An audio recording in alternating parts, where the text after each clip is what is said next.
Seperti apa cerita Get Plastik Indonesia hingga bisa mendaur ulang sampah plastik menjadi bahan bakar minyak? Ya, kami ajak Anda berbincang bersama dengan founder Get Plastik Indonesia, Dimas Bagus Wijanarko. Selamat sore, Mas Dimas.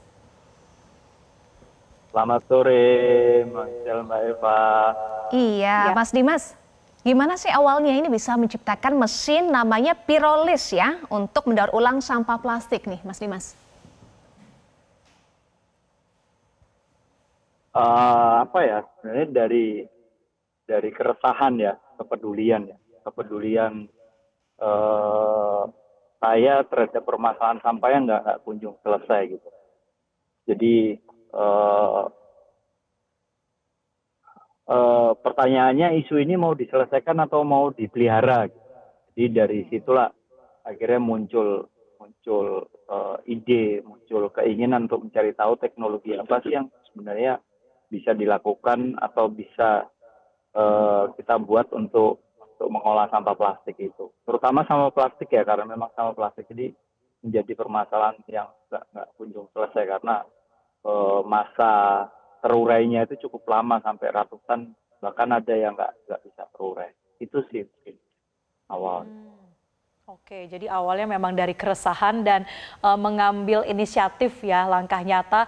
Mas Dimas, kalau di mesin pirolisis ini, cara kerjanya tuh seperti apa dan butuh waktu berapa lama untuk mengolah dari sampah plastik jadi BBM?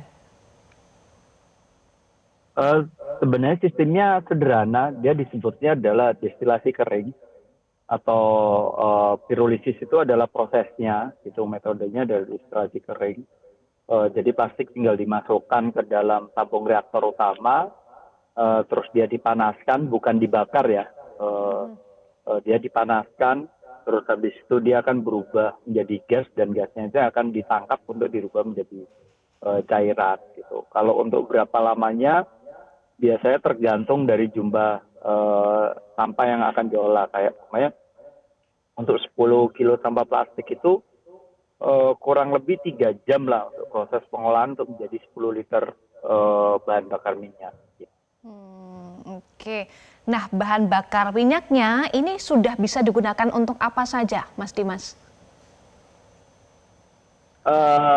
Melalui uji laboratorium dan juga kerjasama dengan beberapa instansi, melalui tes-tes yang sudah kami lakukan, bahan bakar ini tergolong dengan bahan bakar jenis solar dan juga bahan bakar jenis bensin gitu. Kalau untuk solarnya memang kualitasnya udah teruji di beberapa laboratorium utama di Indonesia kayak Lemigas, Scovindo, kita lakukan uji, dan udah kami lakukan uji juga ke beberapa kendaraan bermotor, dan sampai detik ini udah 3 tahun nggak bermasalah.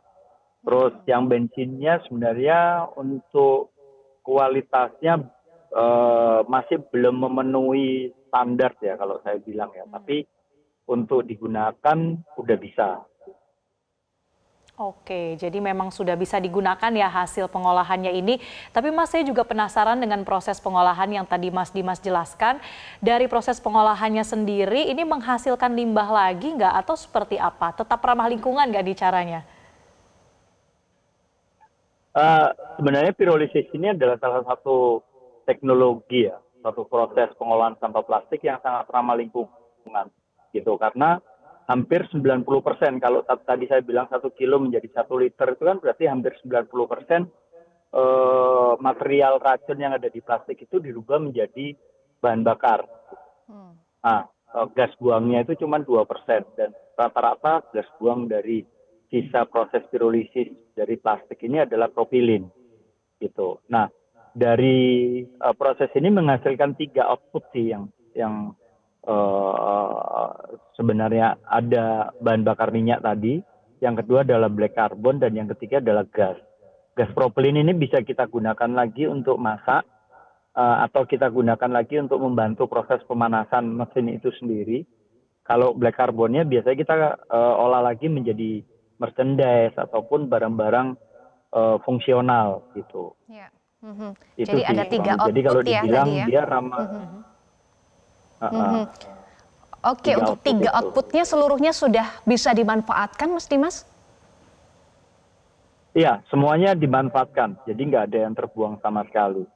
Kalaupun berkarbonnya atau karbon hitamnya itu tidak digunakan menjadi merchandise, dia bisa digunakan menjadi media tanam atau dicampur dengan tanah secara langsung. Dia akan terurai kurang lebih 1 sampai 2 minggu gitu. Oke, jadi memang satu prosesnya ramah lingkungan begitu ya, diupayakan tidak ada yang terbuang begitu. Nah, Mas Dimas, mesin ini jumlahnya ada berapa banyak dan tersebar di mana aja? Kalau mesin ini ada sekitar 35 ya, dan tersebar di seluruh Indonesia dari Sumatera sampai Papua. Jadi kita bekerja sama dengan beberapa CSR gitu dan kelompok komunitas gitu, ada di Sumatera Barat, Sumatera Utara gitu, terus ada di Kepulauan Seribu dan sampai di Raja Ampat, Papua. Kurang lebih 35 titik. Kurang lebih 35 ya. Nah, untuk membuat mesin Ya. pirolisis ini berapa biaya yang diperlukan, Mas Dimas? Nah, untuk biaya itu sendiri sih memang karena saya sendiri di bidang riset dan teknologi, memang ada bagiannya. Tapi yang saya tahu untuk pembuatan mesin itu sekitar seratusan juta lah, ratusan juta. Karena memang kita menggunakan material yang memang cukup tahan lama ya. Kita pakai stainless steel dengan tipe yang 316, jadi memang kualitasnya memang cukup bagus dan memang harganya cukup mahal. Oke, biasanya Mas kalau dari GAT Plastik Indonesia ini bekerja samanya bisnis to bisnis atau bisa juga misalnya ada masyarakat yang ingin menyumbangkan mungkin botol-botol plastik bekasnya begitu untuk bisa diolah. Bagaimana cara partisipasinya, Mas? Nah, memang kami GAT Plastik di Bali selama ini kami buka donasi untuk sampah. Jadi memang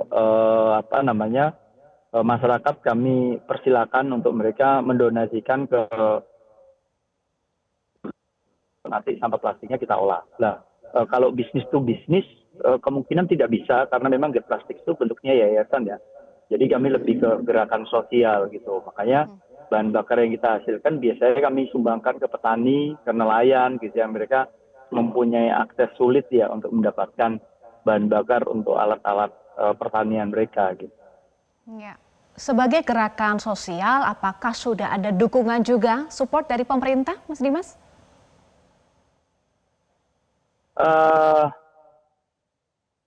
Kalau berbicara pemerintah, kembali lagi pertanyaan saya tadi itu, ini mau diselesaikan atau mau dipelihara sih sebenarnya, gitu. Jadi kalau mau diselesaikan sebenarnya teknologi udah ada, SDM udah ada, fasilitas sudah ada, anggaran udah ada, tunggu apa lagi, gitu. Ya kan? Jadi kami GAT Plastik adalah yayasan yang berdiri secara mandiri tanpa ada bantuan dari pihak manapun. Jadi memang kami tidak terima donor dan kami tidak dengan pemerintah lah. Kita tidak menerima dana dari pemerintah. Gitu. Dan pemerintah Oke. juga belum sih menyatakan dukungan kepada kami.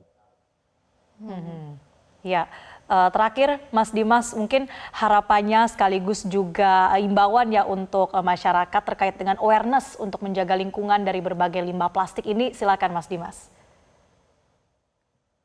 Ya, permasalahan kita bukan di plastiknya sih, sebenarnya permasalahan kita di habit kita. Perilaku buruk kita dalam pengelolaan sampah gitu. Jadi kita sering buang sampah sembarangan gitu, ya kan. Itu menjadi permasalahan. Kalau umpamanya sampah plastik itu nggak tersebar di sungai, di laut ataupun di daratan, ini akan nggak akan menjadi permasalahan gitu. Jadi saya menghimbau masyarakat udah mulai lah kita merubah habit kita untuk benar-benar peduli pada lingkungan kita, jangan buang sembarangan sampah gitu.